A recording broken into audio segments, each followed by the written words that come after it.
அமெரிக்காவுடனான பேச்சுவார்த்தையிலிருந்து தாங்கள் வெளியேறி போவதாக ஈரான் அறிவித்திருக்கிறது. ஞாயிற்றுக்கிழமை இரவு சுவிட்சர்லாந்தில் 2 நாடுகளுக்கும் இடையிலான பேச்சுவார்த்தையில் என்ன நடந்தது, எதற்காக ஈரான் வெளியேறி போனது, இது சம்பந்தமாக கிடைக்கப்பெற்ற தகவல்களை விரிவாக விளக்கமாக பார்க்க இருக்கின்றோம்.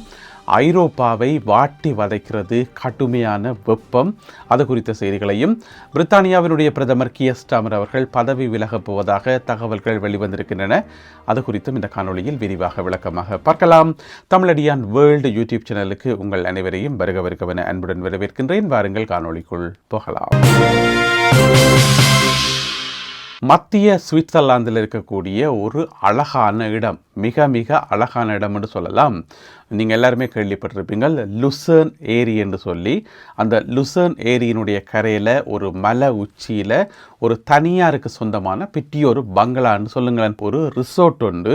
அந்த ரிசோர்ட்டினுடைய பேர் பேர்கன் ஸ்டாக் என்று சொல்லி, அது கட்டார் நாட்டினுடைய பெரிய வர்த்தக புள்ளிகளுக்கு சொந்தமானது. அங்கே தான் பேச்சுவார்த்தை நடந்தது நேற்று ஞாயிற்றுக்கிழமை. ஒரு பக்கம் பார்த்தீங்கன்னு சொன்னால் அமெரிக்காவினுடைய பிரதிநிதிகள், அமெரிக்காவினுடைய துணை ஜனாதிபதி ஜேடி வான்ஸ் தலைமையில் வந்திருந்தார்கள்.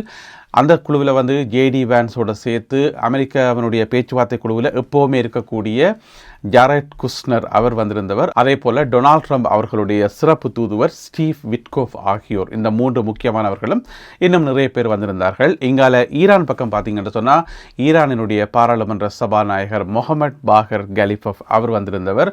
ஈரானினுடைய வெளிவிவகார அமைச்சர் அப்பாஸ் அராக்சி வந்திருந்தவர். அதே போல் இன்னும் பல முக்கியமான அதிகாரிகள் வந்திருந்தார்கள். 2 நாடுகளுக்கும் இடையில் பேசி தீர்க்க வேண்டிய விஷயங்கள் நிறையவே இருக்குது. இப்போ உங்களில் சில பேருக்கு கேள்வி வரலாம், அதுதான் ஏற்கனவே ஒப்பந்தம் எல்லாம் போட்டு கையெழுத்தெல்லாம் போட்டு எல்லாம் முடிச்சாச்சு, ஹோமுஸ் நீரிணை எல்லாம் திறக்கப்பட்டதே என்று கேட்டீங்கன்னு சொன்னால் அப்படி இல்லை.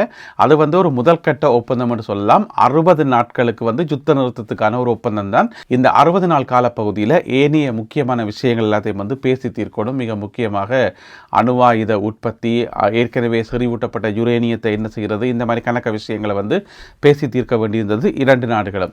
அப்போ அதுக்காகத்தான் இந்த சந்திப்பு சுவிட்சர்லாந்தில் ஏற்பாடு செய்யப்பட்டது. நான் சொன்ன இந்த ரிசோர்ட் ஒரு மலை உச்சியில் ஒரு பாதுகாப்பான இடத்துல, ஒரு ஒதுக்குப்புறமான இடத்துல, எந்த விதமான டிஸ்டர்பன்ஸும் இல்லை. எவ்வளவு உயர்மட்ட அதிகாரிகளும் பேச்சுவார்த்தையில் ஈடுபடலாம் என்று சொன்னால் அவ்வளவு பாதுகாப்பானது. இந்த 2 டீமிலே வந்திருந்தார்கள் பார்த்தீங்கன்னு சொன்னால் அமெரிக்காவை பொறுத்த வரைக்கும் அமெரிக்காவினுடைய துணை ஜனாதிபதியை கரண்டா பாருங்களேன். அதே போல ஈரானிய தரப்பிலே மிக முக்கியமான அதிகாரிகள் வந்திருந்தார்கள். எனவே மிகவும் கடுமையான ஒரு இறுக்கமான பாதுகாப்பின் மத்தியில் இந்த பேச்சுவார்த்தைகள் ஆரம்பித்தது. என்ன பிரச்சனை சொன்னால், பேச்சுவார்த்தை ஆரம்பித்து நடந்து கொண்டிருக்கும் போதே அமெரிக்க ஜனாதிபதி டொனால்ட் ட்ரம்ப் அவர்கள் வழக்கம் போல தன்னுடைய கருத்துக்களை வெளியிட ஆரம்பித்தார். அந்த கருத்துக்கள் எல்லாமே ஈரானை சீண்டும் விதமாகவும் கோவப்படுத்தும் விதமாகவும் இருந்தது. என்ன சொல்லியிருந்தவர் என்று சொன்னால், நீங்கள் ஹோமுஸ் நீரிணையை திறக்கல் என்று சொன்னால் உங்களுக்கு நாடே இருக்காது, உங்களோட நாட்டை நாங்கள் அழிச்சிருவோம், அந்த நாட்டை முழுமையாக கைப்பற்றிடுவோம். பேச்சுவார்த்தைக்கு சுவிட்சர்லாந்துக்கு வந்த இந்த குழு அவர்களுடைய நாட்டுக்கு திரும்பி போகவே முடியாது சொல்லி சொன்னது மட்டுமில்லாமல் அதில் எக்கச்சக்கமான கெட்ட வார்த்தை எல்லாத்தையும் போட்டு கலந்து மிக்ஸ் பண்ணி அறிக்கையாக விட்டது மட்டுமில்லாமல் தன்னுடைய சமூக வலைத்தளத்தில் எழுதினது மட்டுமில்லாமல் ஃபோன் கால்லையும் சொல்லியிருக்கார். அதாவது இப்போ பேச்சுவார்த்தை குழு அங்கே ஃபோனில் கைப்பினம் தானே ட்ரம்போட, டொனால்ட் ட்ரம்ப் அவர்களோட எப்போவுமே ஃபோனில் கண்டாக்டில் இருப்பினோம். இதுதான் நடந்தது. பாகிஸ்தானில் பேச்சுவார்த்தை நடக்கக்குள்ளையும் எந்த நேரம் ஃபோன் கழிச்சு கொண்டே இருந்தார் மாறி மாறி டொனால்ட் ட்ரம்ப் என்று சொல்லி சொல்லப்பட்டது. அதே மாதிரி சம்பவம் தான் நேற்று ஞாயிற்றுக்கிழமை சுவிட்சர்லாந்தில் இருக்கக்கூடிய அதிகாரிகளோடையும் இடம்பெற்றது. அந்த ஃபோன் கால் முழுவதிலையும் பார்த்தீங்கன்னு சொன்னால் டொனால்ட் ட்ரம்ப் அவர்கள் கெட்ட வார்த்தையில் திட்டினார் என்று சொல்லியும் மீண்டும் அச்சுறுத்தினார் என்று சொல்லியும் சொல்லப்படுகிறது. அதனால் கோபமடைந்த ஈரானிய அதிகாரிகள் இந்த பேச்சுவார்த்தையிலிருந்து நாங்கள் வெளியேறி போகிறோம் என்று சொல்லி அறிவித்திருக்கிறார்கள். இதில் முக்கியமான மத்தியஸ்தம் வகிக்கிறது ஒன்று பாகிஸ்தான், மற்றது கட்டார். இந்த 2 நாடுகளுக்கும் ஈரானிய அதிகாரிகள் அறிவிச்சு போட்டு வெளியேறி போயிருக்கிறார்கள். உங்களோட பேச்சுவார்த்தை நடத்தி சரிவராப்பா எங்களை விட்டுருங்க என்று சொல்லி. அதுக்கு பிறகு இன்றைக்கு திங்கட்கிழமை காலமே என்ன நடக்க போகுதுன்றதை நாங்கள் பொறுத்திருந்து பார்க்கணும். எப்படியும் மத்தியஸ்தம் வகிக்கின்ற நாடுகள் 2 தரப்பையும் சமாதானப்படுத்தி திரும்பவும் பேச்சுவார்த்தைக்கு கொண்டு வருவார்கள் என்று சொல்லி எதிர்பார்க்கப்படுகிறது. ஏனென்று சொன்னால் ஈரானிய அதிகாரிகள் சொல்லியிருக்கிறார்கள், நாங்கள் நிரந்தரமாக வெளியேறி போகையில் தற்காலிகமான முறையில் இந்த மாதிரி பேச்சுவார்த்தை நடத்தி கொண்டு கேட்குள்ள டொனால்ட் ட்ரம்ப் அவர்கள் இப்படி ஒரு பண்பில்லாத வார்த்தைகளையும் கோபமூட்டுகின்ற வார்த்தைகளையும் அநாகரிகமான வார்த்தைகளையும் பயன்படுத்தி அச்சுறுத்துவதை எங்களால் ஏற்றுக்கொள்ள முடியாது சொல்லி யோசிச்சு பார்த்தோம்னு சொன்னால், இந்த விஷயங்களை தொடர்ந்து கவனித்து கொண்டு வர உங்களுக்கே நல்ல வடிவாக தெரியும். ஒவ்வொரு தடவையும் தடவையும் பேச்சுவார்த்தை நடக்கக்குள்ள ஒவ்வொரு தடவையும் பேச்சுவார்த்தை கொண்டு போய் இருக்கும்போது டொனால்ட் ட்ரம்ப் அவர்கள் தன்னுடைய ட்ரூத் சோஷலில் வந்து ஈரானை கடுமையாக தாக்குவேன், ஈரானை வந்து கைப்பற்றுவேன் என்று சொல்லி ஒவ்வொரு முறையும் அறிக்கை விட்டா அப்போ எப்படி பேச்சுவார்த்தை நடத்தும்? அப்போ பேச்சுவார்த்தை என்று சொல்லி ஒழுங்குபடுத்துறது உண்மையிலேயே பேசி தீர்க்கவா அல்லது அந்த பேச்சுவார்த்தையை குழப்பறதுக்கா என்னன்றே தெரியல.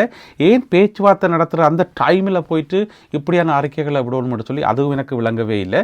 எனவே அதுதான் நேற்று நடந்து இப்பொழுது பேச்சுவார்த்தை இடையில் நிறுத்தப்பட்டிருக்கிறது.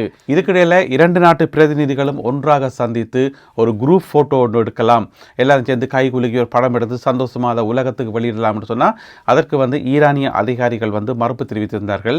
முதல்ல பேச்சுவார்த்தைகளை வந்து ஒழுங்காக நடத்துங்க, அது ஆக்கப்பூர்வமாக இருக்கணும், அதுக்கு பிறகு தான் இந்த ஃபோட்டோ எடுக்கிறது, செல்ஃபி எடுக்கிறது, சிரித்து கொண்டு போஸ்ட் கொடுக்குறதெல்லாம் அது பிறகு.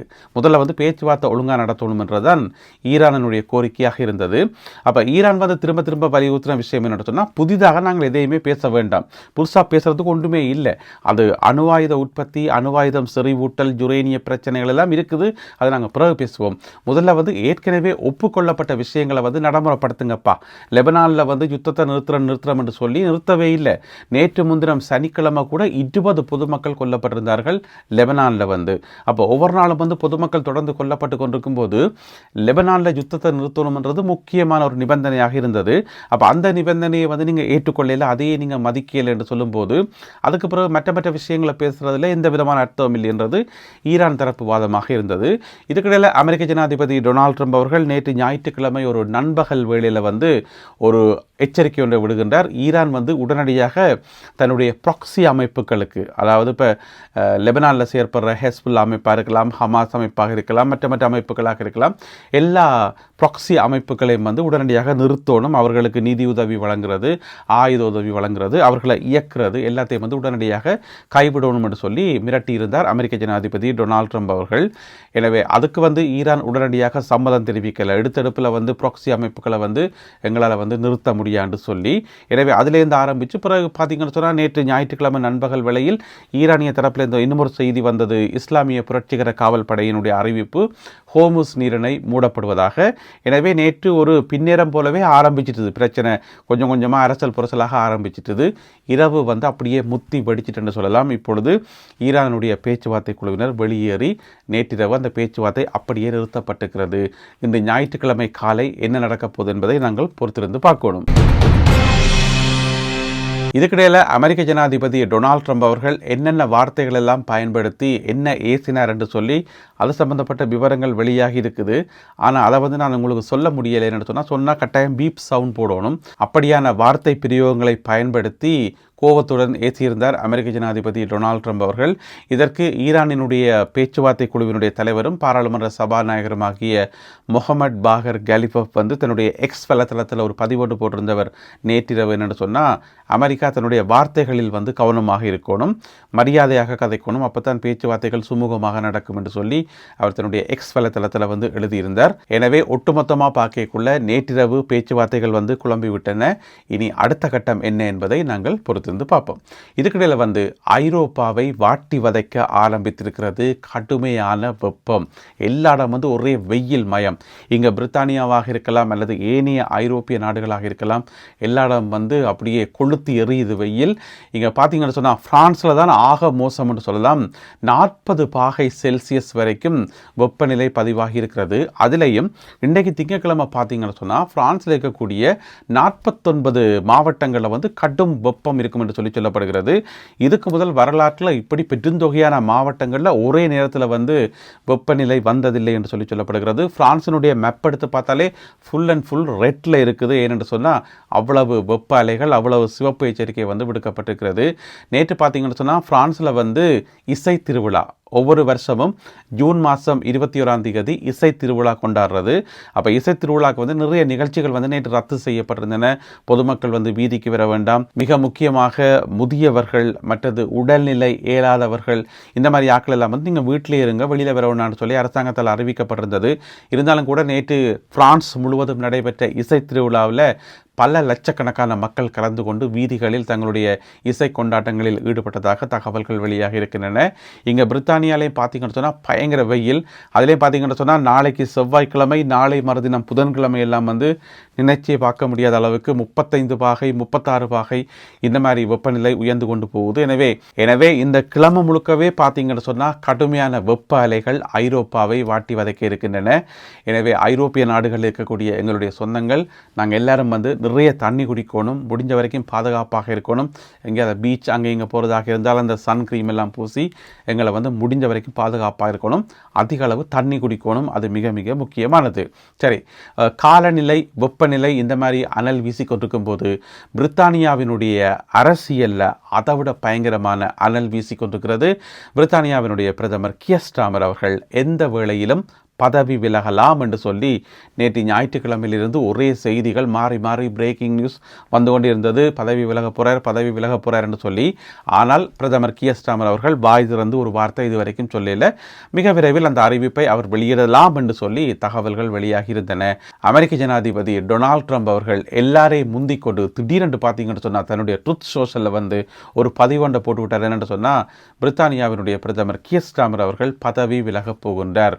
அவர் ஒரு தோற்றவர், ஃபெயிலானவர். 2 முக்கியமான விஷயங்களை அவர் தோல்வியை தழுவி விட்டார்.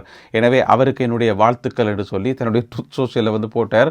எனவே டொனால்ட் ட்ரம்ப் அவர்களுக்கு எப்படி தெரியும் தெரியாது. எனவே பிரித்தானியாவினுடைய பிரதமர் பதவியிலிருந்து கியர் ஸ்டார்மர் அவர்கள் விலகணும் என்ற அந்த கோரிக்கைகளும் அந்த எதிர்ப்பு குரல்களும் கட்சிக்குள்ளே இருந்தே பெரிய பூதாகரமாக வெடித்தது தான் அவருடைய இந்த முடிவுக்கு காரணமாக இருக்கும் என்று சொல்லி எதிர்பார்க்கப்படுகிறது.